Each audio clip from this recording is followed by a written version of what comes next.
This is dispatches from r/bad roommates, the subreddit where young Americans, for the first time in their lives, discover that the adult world has failed to screen out the single most dangerous category of human being alive: the roommate. The person who knows where you sleep. The person who owns a key.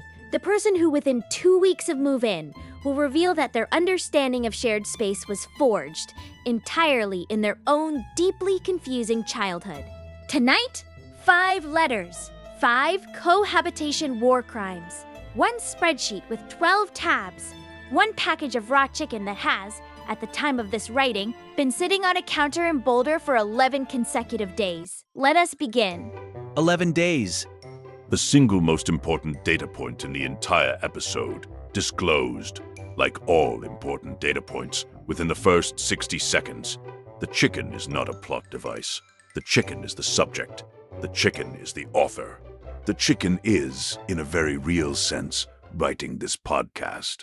Letter the first, r/bad roommates. The title, quote, "My roommate labeled every individual ketchup packet in the fridge with her initials in Sharpie," end quote. Individual, ketchup, packets. Let us be very clear about what has happened. A grown adult woman with a job and a degree and a car payment has sat at her kitchen table with a pile of takeout ketchup packets and a black Sharpie and has written, in careful block letters, her initials on each one as a theft deterrent. Against her roommate, who is a human being, who lives with her, who does not want the ketchup. Our author writes, quote, "I moved in with a woman named Morgan in September. Morgan is 27. Morgan works in insurance. Morgan found me on a Facebook roommate group. Her ad said, quote, 'Chill, clean, low drama,' end quote, end quote." Low drama. A phrase which, when used in a Facebook roommate ad, is the linguistic equivalent of the dotted line on a used car warranty. It is not a description. It is a legally non-binding prediction, and in this case, a lie. Quote, "Week 1 was fine. Week 2 was fine. Week 3, I came home from work and noticed that the ketchup packets in the fridge door, which I had assumed were communal, had each been marked with the letters MS in black Sharpie. Morgan's initials are MS. There were approximately 40 ketchup packets," end quote. 40 packets. I would like, for one moment, for you to consider the time. I would like you to imagine Morgan at her kitchen table, writing MS 40 times, in Sharpie, on individual foil packets of Heinz ketchup. I would like you to imagine the 4th packet, the 12th, the 31st, Morgan's wrist, Morgan's certainty, Morgan's quiet, terrifying triumph. Quote, "I did not take this as an attack. I simply did not use any of the ketchup. A week later, I came home and found a second batch of packets, clearly newer, marked with the letters KL. KL are not Morgan's initials. I have no idea who KL is. I asked Morgan. Morgan said, quote, 'Those are for when I have people over,' end quote." KLISA fictional. Guest. Morgan has now escalated, without being asked, without being challenged, without any provocation of any kind, to a second tier of ketchup labeling. The second tier is for Morgan's guests. Morgan does not have any guests. Morgan has, in 6 months, had 0 guests.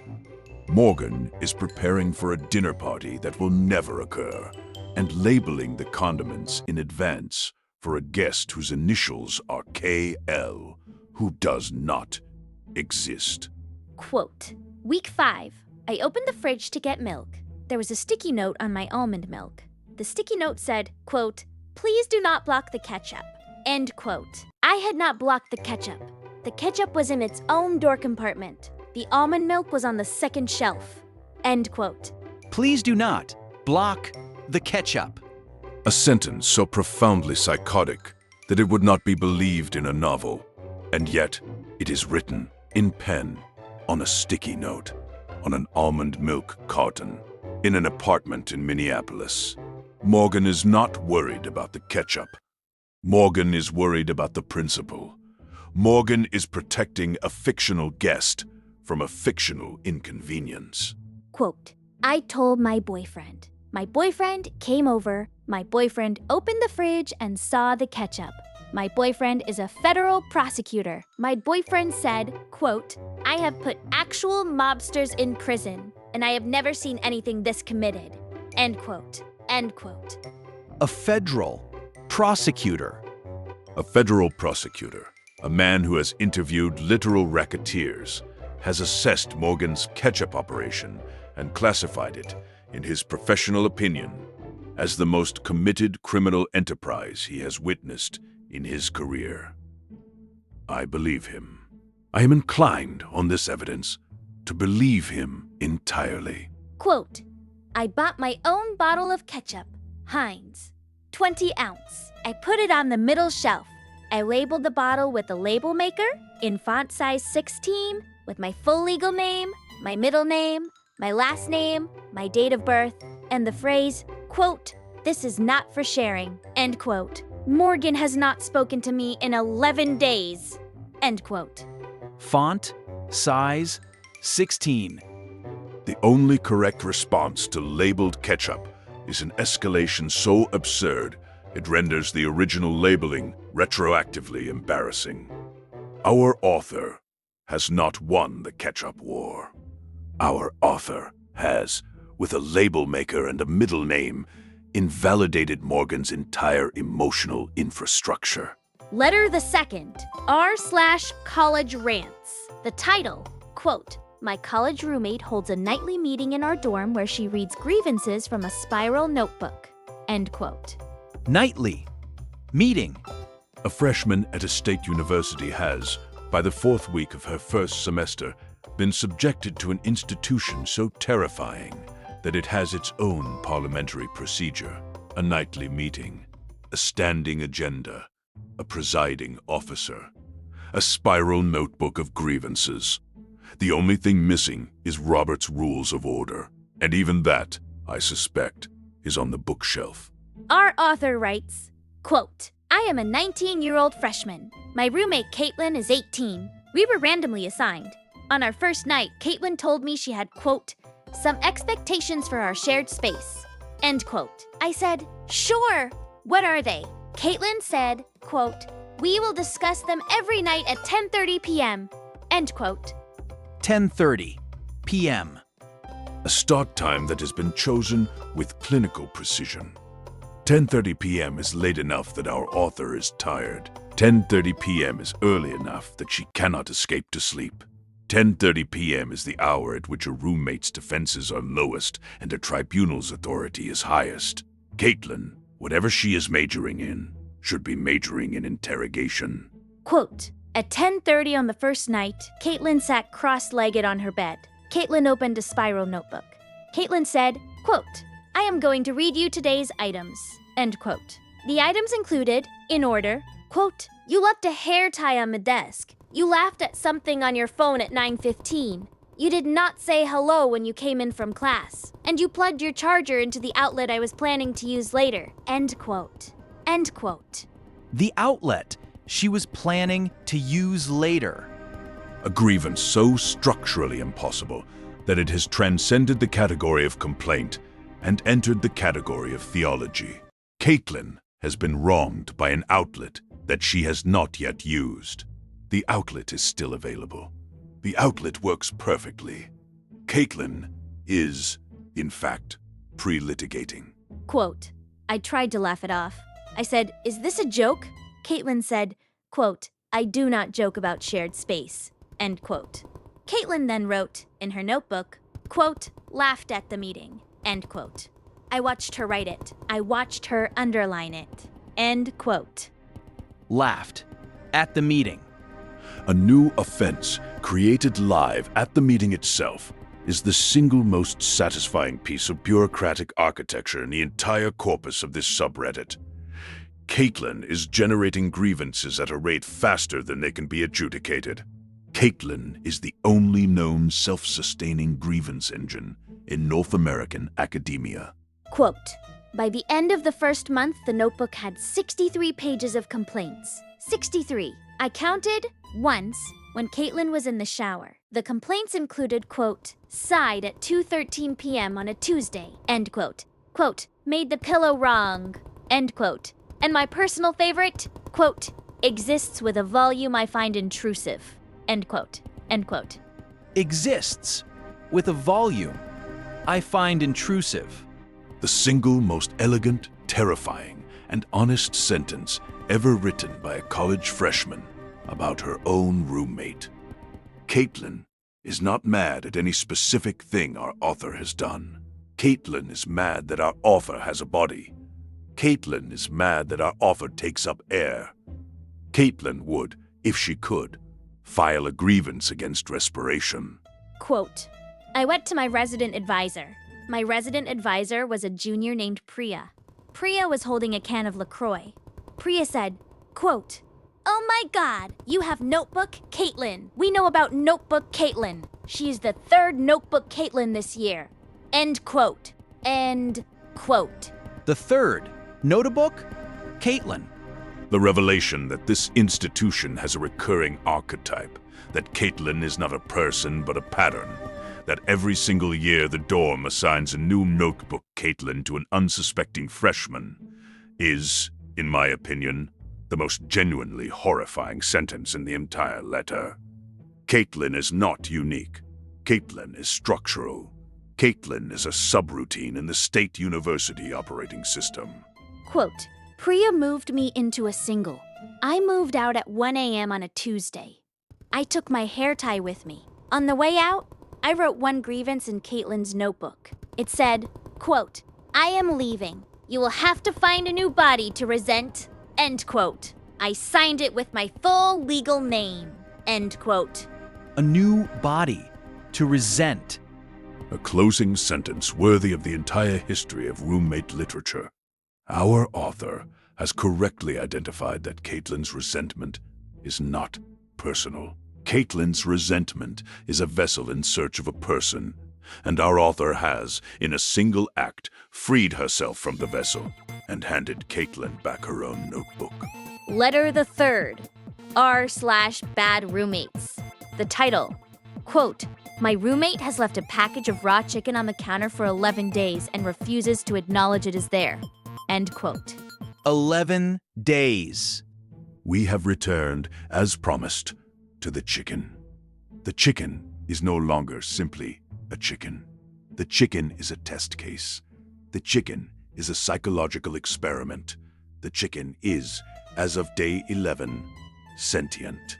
Our author writes, quote, I live with a guy named Brendan in a 2-bedroom in Boulder. Brendan is 24.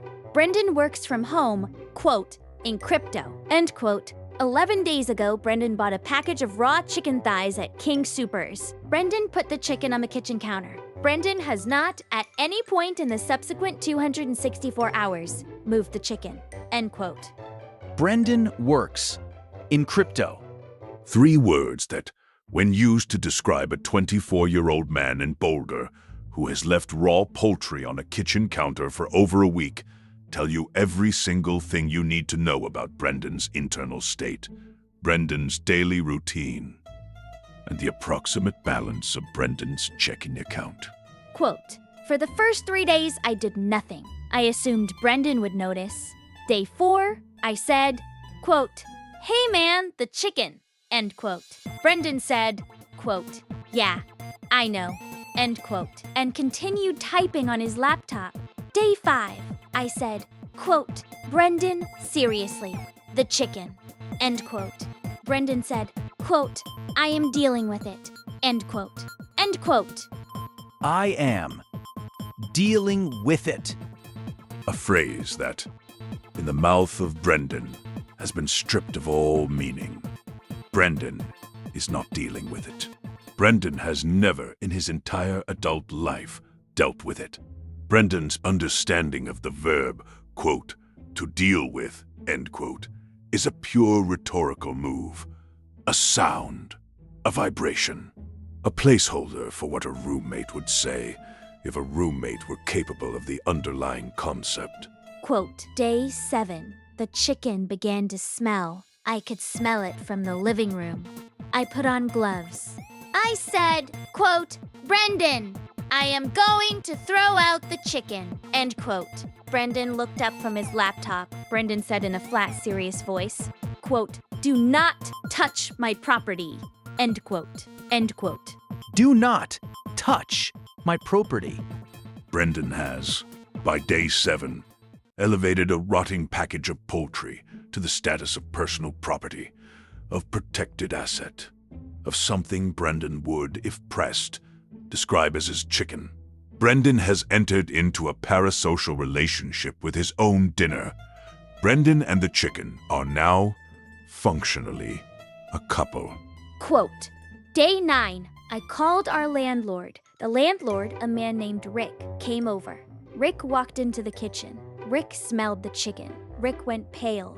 Rick said, quote, Jesus Christ, end quote. Rick then asked Brendan, quote, why is this still here? End quote. Brendan said, quote, it is a statement, end quote. It is a statement. Brendan has, without being asked, without being challenged, without any kind of prompting at all, confirmed that the chicken is a conceptual work. The chicken is art. Brendan is the artist. Brendan is also, simultaneously, the only person on Earth who has ever described rotting poultry in a rental kitchen as, quote, a statement, end quote, without sarcasm. Quote, Rick went back to his car. Rick returned with a contractor's trash bag, rubber gloves, and a respirator. Rick disposed of the chicken himself. Rick then served Brendan on the spot with a lease termination notice. Rick said, quote, I have been a landlord for 31 years. This is the first time I have evicted a man over a chicken. End quote. End quote. Evicted over a chicken. A sentence that, in the long and winding annals of American landlord-tenant law, has, in all probability, been uttered exactly once. And now that it has been uttered, it will be framed and hung in the break room of the property management office in Boulder, Colorado. And rightly so. Quote, Brendan moved out a week later. He took the kitchen counter with him. I do not know how. The counter had been attached. Brendan had, with tools, unbolted the counter and loaded it into a U-Haul. The counter is gone. Rick has billed Brendan for the counter. Rick has also, just today, billed me $0 and apologized by name for the entire chicken. End quote. He took the counter. The second strangest sentence in the letter, and the one that reveals that Brendan is not, as we initially assumed, merely lazy. Brendan is committed. Brendan has tools. Brendan has the planning capacity to unbolt a kitchen counter. Brendan has, somewhere deep in his crypto-pilled brain, an architecture capable of enormous focus. He has simply chosen, for reasons known only to Brendan, to apply it to the destruction of a rental kitchen. Letter the 4th. R/am I the asshole. The title. Quote, AITA for blocking my roommate after she opened 47 of my Amazon packages and returned the ones she did not like. End quote. 47 packages. A number that, once spoken, cannot be unspoken. 47 Amazon packages have been opened by a non-addressee and then curated by a non-addressee based on whether the non-addressee approved of the contents. This is not a roommate dispute. This is the premise of a French horror film. Our author writes, quote, I am a 26-year-old woman. I live in a 3-bedroom house in Philadelphia with 2 other women I found on Craigslist. One of them, Allison, is completely normal. The other, Vanessa, is the subject of this letter. Vanessa works from home. Vanessa is, therefore, always there when the Amazon driver shows up. End quote. Always there. The single most dangerous sentence a roommate can ever read in a lease application. A work-from-home roommate. A stay-at-home adjudicator. A full-time witness to every single thing that enters the building.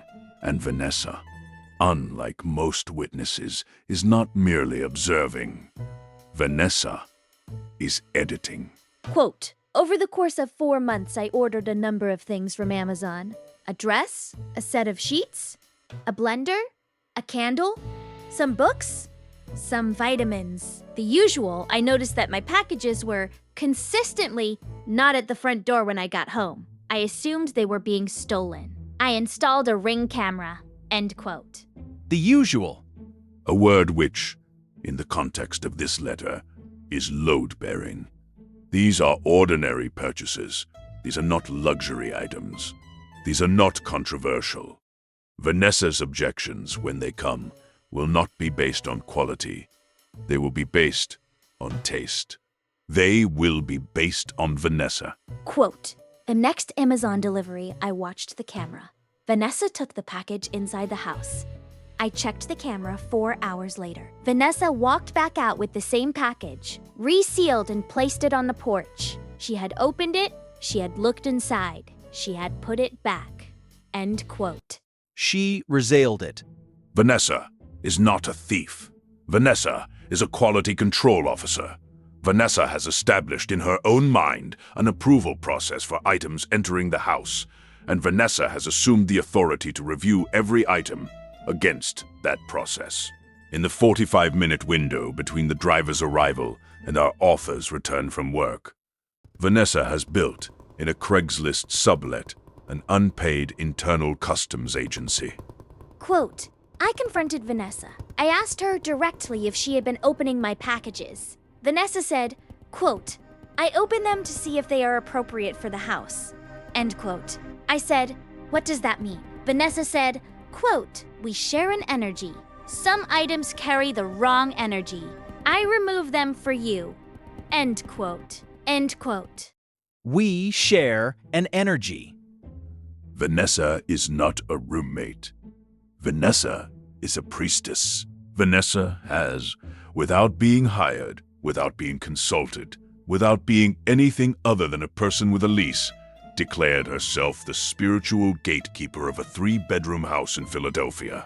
Vanessa is filtering her roommate's Amazon orders against an invisible astral plane. Vanessa is, in her own mind, doing our author a favor. Quote, I asked for specifics. Vanessa showed me a list. The list had 47 items. 47. Vanessa had kept a spreadsheet. The spreadsheet had columns for, quote, item, end quote, quote, energy assessment, end quote, end quote. Next to the blender, in the decision column, Vanessa had written, quote, returned, wrong vibration, end quote, end quote. Wrong. Vibration. Vanessa has returned our author's blender to Amazon on our author's credit because Vanessa, using the unimpeachable metric of vibe, determined that the blender was unfit. I would like the blender's side of the story. I would like to hear from the blender. Quote, I added up the returned items. The total was $1,462. My Amazon account had been credited, my credit card had been credited. The money was technically still mine, but my things were gone. Vanessa had, without my knowledge, conducted an unlicensed curation of my material life. End quote. 1462. The single most accurate description of what Vanessa has been doing for 4 consecutive months. An unlicensed curation of another adult's material life. I would like this phrase entered into the legal record. I would like it admissible in civil court. I would like, if Vanessa is reading this, Vanessa to feel the full weight of the phrase, quote, unlicensed curation, end quote, wash over her like an ice bath. Quote, I moved out. I did not give notice. I left on a Saturday morning while Vanessa was at her meditation class. I took everything I owned.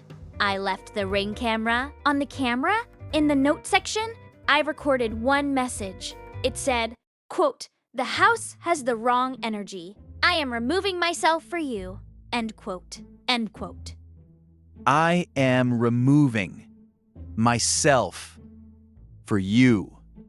The kind of exit line that writers spend their entire careers trying to compose and in the normal course of events, never achieve. Our author has, in a single sentence, returned Vanessa's entire worldview to Vanessa, wrapped in Vanessa's own packaging, with Vanessa's own language and a gift receipt, not the asshole. Letter the fifth, and the kicker. R/bad roommates. The title, quote, "My new roommate emailed me a 12-tab color-coded spreadsheet scheduling shared bathroom time in 7-minute increments," end quote. 7-minute increments. A unit of measurement that no rational adult has ever voluntarily imposed on another rational adult without a pending felony charge. 7 minutes is not a shower. 7 minutes is a hostage negotiation. Our author writes, quote, "I moved into a shared apartment in Brooklyn with a woman I met on a roommate matching app. Her profile said, quote, 'very organized,' end quote. On move-in day, before I had unpacked, she handed me a laptop. She had already loaded a Google Sheet. The sheet was titled, quote, 'Bathroom Operational Schedule, version 3, final, end quote, end quote. Version 3, final. A version name that tells you immediately that this woman has drafted this spreadsheet at least 5 times. Version 1 was too ambitious. Version 2 was too permissive. Version 3 was final. Version 3 was also immediately insufficient. And so version 3, final, was born in a Google Sheets tab in a studio apartment, alone at 1 a.m. on a Wednesday.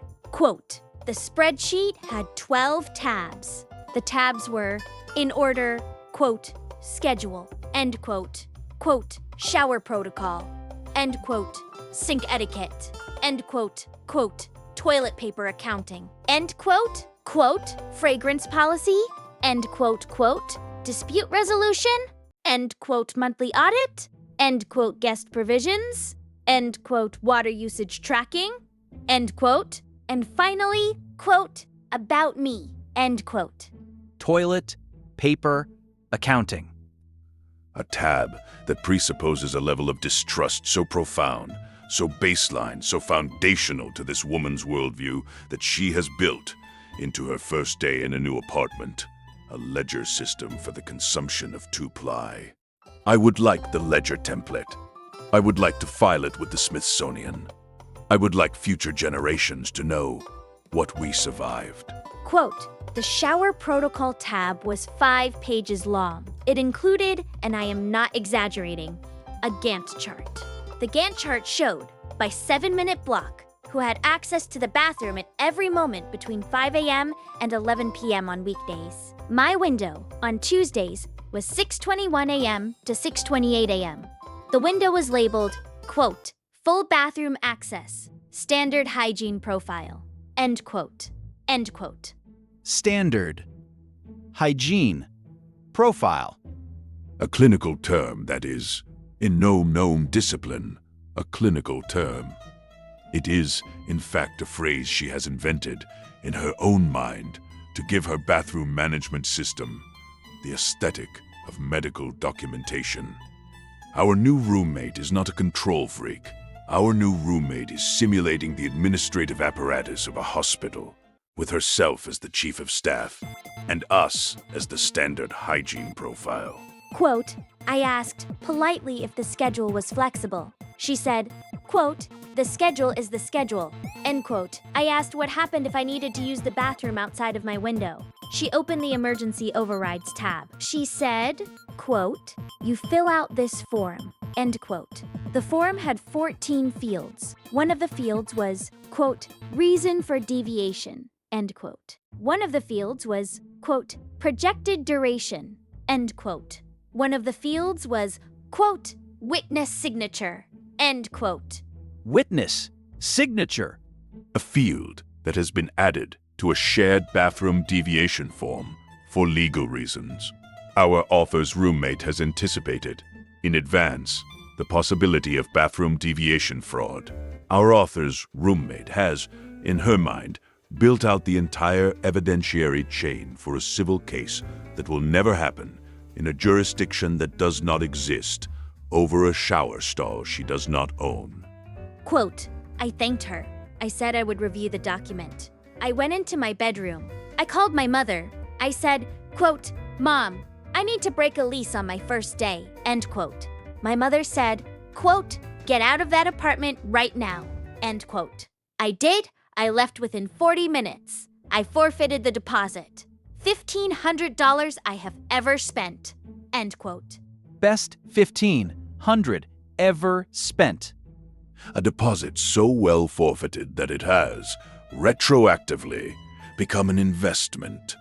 Our author has bought, for $1,500, the single greatest piece of furniture a human being can own, which is the absence of a roommate who has a 12-tab spreadsheet. The deposit is the down payment on her own piece.